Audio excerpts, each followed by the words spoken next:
আসসালামু আলাইকুম। কেমন আছেন সবাই? আশা করি আল্লাহর অশেষ রহমতে আপনারা সবাই ভালো আছেন। আলহামদুলিল্লাহ, আমরাও ভালো আছি। কাছে কিংবা দূরে, দেশ কিংবা দেশের বাইরে, যে যেখান থেকে আমার এই ভিডিওটি দেখছেন, আপনাদের সবাইকে অসংখ্য ধন্যবাদ। নৌকা দেখে সবাই ভাবতেছেন আজও কোথায় যাচ্ছি, তাই না? হ্যাঁ, আজও আমরা মা বোন সবাই মিলে কোথায় যাচ্ছি আজকে সব কিছুই ভিডিওতে দেখতে পারবেন। আশা করি আজকের ভিডিওটি আপনাদের কাছে একটু হলেও ভালো লাগবে। তো কোথায় যাচ্ছি জানবেন না? তো আমাদের এলাকার একজন ওলি আছে, তো ওলির দরগা শরীফ এখানে আছে, আর এখানে কিন্তু সব ফকির মিসকিন সবাই থাকে। তো আমি অনেক দিন ধরে ভাবতেছি এখানে যাব।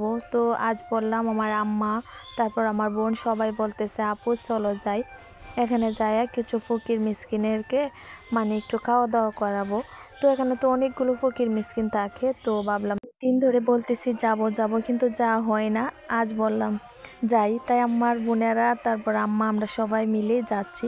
তো আমাদের বাসার কাছে আরেকজন গরিব, আর তারাও কিন্তু অনেক অসহায়, তাই ভাবলাম তাদেরকেও নিয়ে যাই। আর রান্নাবাড়া কিন্তু আমরা এখানেই করব।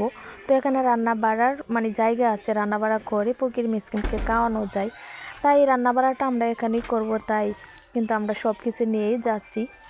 পরে এই যে আমরা কিন্তু বাসা থেকে বের হয়ে দেখলেন আমরা নৌকায়, তো নৌকা থেকে নেমে আমরা সিনজিতে উঠেছি।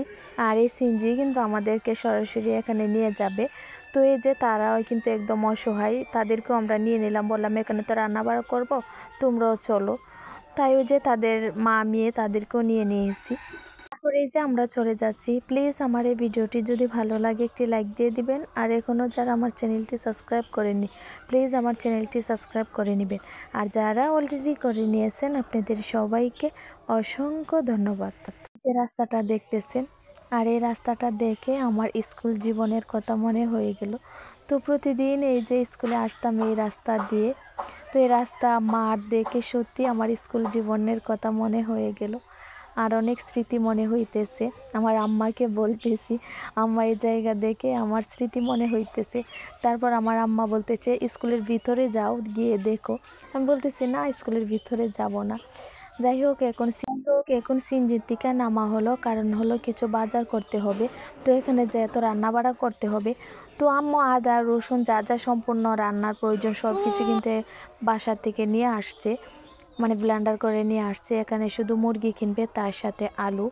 তো এগুলো আমাদের কেনাকাটা হয়ে গেল। তারপরে এই যে চলে আসলাম। এই যে দেখুন কত কত অসহায় মানুষ, বাচ্চারা বসে রয়েছে, তাই এখানে আসলে অনেক ভালো লাগে। তো এখন আমরা রান্নাবাড়া করব, রান্নাবাড়া করে অসহায় গরিব দুঃখী সবাইকে খাওয়া দাওয়া করাবো, আর ছোট্ট বাচ্চাদেরকে। আমার বোন কিন্তু জিলাপি নিয়ে আসছে, আমার বোন জিলাপিও বাটবে। তো দেখেন কত মানুষ কত কিছু রান্না করতেছে, রান্না করে গরিব দুঃখীন অসহায় মানুষকে খাওয়ানোর জন্য। তো আমাদের কিন্তু রান্না বাড়া হয়ে গেল। তারপর আম্মু এই যে ছোটো বাচ্চাদেরকে ভাত মেখে তারপর বেটে দিচ্ছে। তো আর আমার বোন জিলাপি নিয়ে আসছিল না, জিলাপিও বেটে দিবে। তো এই যে এখানে আমাদের যা যা কাজ করার দরকার ছিল আমাদের সব করা হয়ে গেল, এখন বাড়ি চলে যাব। তো এখানে আমি ভালো করে ভিডিও করি নাই। তো যাই হোক এখন বাড়ি চলে যাব, এখন বাড়ির দিকে আমরা সবাই রওনা দিলাম। তো এই যে আমাদের আবার নৌকা পার হতে হবে, হয়ে তারপর এই যে বাড়ি যেতে হবে। আমাদের বাড়ি থেকে যেখানেই যাই না কেন নৌকা পার হতেই হবে। তো বললাম না আমাদের চারিদিকে পানি, আর কোনো জায়গায় যাইলে আমাদের নৌকা পার হতেই হবে। যাই হোক বাসায় চলে আসলাম। বাসায় আসার পর আমার আম্মু কী কী রান্না করেছে চলেন দেখি। তো এখানে গরুর মাংস রান্না করেছে, তার সাথে বাচ্চাদের জন্য রোস্ট রান্না করেছে, গুঁড়া মাছ, সালাদ আর পোলাও। তো এগুলো দিয়ে আমাদের দুপুরের খাওয়া দাওয়া হয়ে গেল। সবসময় রান্না বাড়া খাওয়া দাওয়াই শেয়ার করি, তাই বাড়িতে আসার পর তেমন আমার রান্না বাড়া খাওয়া দাওয়া শেয়ার করা হয় নাই। তারপর আমার ছেলে বলতেছে আম্মু রাস্তায় জালমুড়ি আসছে, চলো আমাকে জালমুড়ি কিনে দিবা। তাই রাস্তায় বের হইলাম। আর রাস্তায় কিন্তু আমাদের বাড়ি থেকে বেশি দূরে না, আমাদের বাড়ির পাশেই, আমাদের বাড়ি থেকে বের হলে যে আমাদের বাড়ির সোজা রাস্তা। তো এই যে জালমুড়িগুলো আসছে, জালমুড়িওলার জালমুড়ি নাকি অনেক মজা আমার বোনেরা বলতেছে। তাই আমি বললাম চলো আমরা সবাই খেয়ে দেখি জালমুড়ি কেমন লাগে। তো এই যে এখন আমরা সবাই মিলে জালমুড়ি খাবো, তাই এই যে জালমুড়িওলা আমাদেরকে জালমুড়ি এক এক করে বানিয়ে দিতেছে। তো আমি জালমুড়িওলার মশলা দেখে বলতেছি মশলা দিয়ে একদম খালো। তো বলতেছে আপু সরিষার তেল দিয়ে করেছি তো এরকমই হবে, জালমুড়ির মশলা কি লাল হয়, এমনই হয়। তো তো আমি বলতেছি কেমন যে লাগতেছে আমার কাছে। তারপর বলতেছে আপু খেয়ে দেখেন অনেক মজা।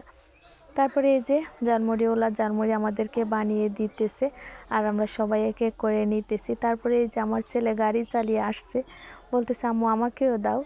তারপরে এই যে আমার ছেলেকেও দিলাম। যাই হোক ঝালমুড়ি খেয়ে এখন চলে আসলাম আমার এক কাকির বাসায়। তো কাকির বাসায় এসে দেখি কাকি লাউ গাছ করেছে, আর লাউ গাছ তো অনেক সুন্দর লাগতেছে আর ডুগডুগিও অনেক সুন্দর লাগতেছে। যাই হোক এখানে একটু ঘোরাঘুরি করে বাসায় চলে যাব, সন্ধ্যা হয়ে যাবে। জায়গাটা আমার কাছে খুবই ভালো লাগতেছে, তাই বলতেছি আপনাদের সাথে শেয়ার করি। যে খালি জায়গাটা দেখতেছেন এই খালি জায়গাটাও কিন্তু আমাদের বাপ চাচার। তো আমাদের জায়গাটা কিন্তু ভরে নাই, আর চাচিদের জায়গাটা এই যে মাটি ফেলে ভরে ফেলে। আমি আমার আম্মুকে বলতেছি আমাদের জায়গাটাও ভরলে অনেক বড় বাড়ি হবে। সবাই ভালো থাকবেন, সুস্থ থাকবেন। আল্লাহ হাফেজ, আসসালামু আলাইকুম।